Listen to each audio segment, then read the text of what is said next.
복음, 즉 좋은 소식은 1차적으로 우리에게 일어날 수 있는 어떤 것을 가리키는 것은 아닙니다. 물론 복음을 통하여 우리에게 일어나는 일은 실로 극적이고 흥미진진합니다. 우리가 하나님의 복음에 붙들릴 때 우리의 삶과 희망은 놀랍게 변화될 것입니다. 그러나 바울이 전하는 좋은 소식은 1차적으로 이미 일어난 어떤 일 혹은 사건들에 대한 좋은 소식입니다. 그 사건들을 통해 세상이 달라졌던 것입니다. 좋은 소식이란 이스라엘의 진정한 왕이다.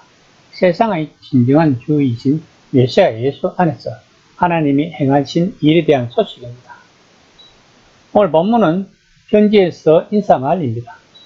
고대 그리스 세계에서 편지를 쓴 대부분의 사람처럼 바울도 편지를 시작하면서 자신이 누구인지 또 편지의 수신인은 누구인지 밝힙니다. 그러나 바울은 자신의 다른 편지들처럼 발신자와 수신자, 양자에 대한 정보를 더 많이 덧붙임으로써 이 상투적인 문구를 최대한 확장시킵니다. 1장 1절입니다. 예수 그리스도의 종 바울은 사도로 부르심을 받아 하나님의 복음을 위하여 특정함을 입었으니. 바울이 1에서 7절까지 긴 인사말을 쓴 이유는 복음에 집중하고 싶었습니다. 그냥 간단히 왕이신 예수의 종 바울은 하나님을 사랑하는 로마의 모든 사람에게 은혜와 평강이 함께하기를 바랍니다. 라고 간략하게 써도 될 인사말을 굳이 이렇게 길게 쓴 이유가 복음의 중요성 때문일 것입니다. 1장 2절입니다. 이 복음은 하나님이 선지자들을 통하여 그의 아들에 관하여 성경에 미리 약속하신 것이라. 바울은 구약의 예언서와 시편의 깊고 풍부한 내용에 의존합니다. 1세기 유대교회는 이스라엘을 다스리고 이스라엘을 이방의 압제에서 구출하러 오실 한 왕에 대해 다양한 생각이 있었다고 합니다. 바울은 예수님, 특히 그분의 십자가와 부활에 대해 자신이 알던 내용을 바탕으로 한 가지 개념을 만들어냅니다. 그것은 곧 하나님의 아들로 오실 왕이라는 것입니다. 이것이 바로 좋은 소식인 것입니다. 그리고 이 일은 실제로 일어났고 하나님이 그 일을 행하셨고 왕이 오셨다는 것입니다. 그렇다면 그 왕은 세상에 자신의 소유임을 어떻게 주장하시는가요?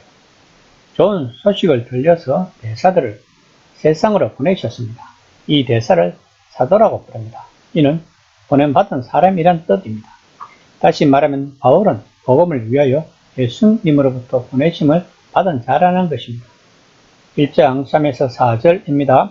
그의 아들에 관하여 말하면 육신으로는 다윗의 혈통에서 나셨고 성결의 영으로는 죽은 자들 가운데서 부활하사 능력으로 하나님의 아들로 선포되셨으니 곧 우리 주 예수 그리스도시니라. 로마는 다시 세계 최고의 권력자인 황제의 본거지입니다. 그의 공식 직함에는 신의 아들이 포함되어 있습니다. 황제의 생일을 사람들은 좋은 소식이라고 환호했다고 합니다. 아마도 그날은 평소 먹어보지 못하는 특식이 백성들에게 주어진 것 같습니다. 황제는 최강 제국 로마에 대한 충성을 요구했습니다. 그러나 바울은 예수님이야말로 진정한 왕이시며 마땅히 세계의 주인이시라고 이야기를 하고 있는 것입니다.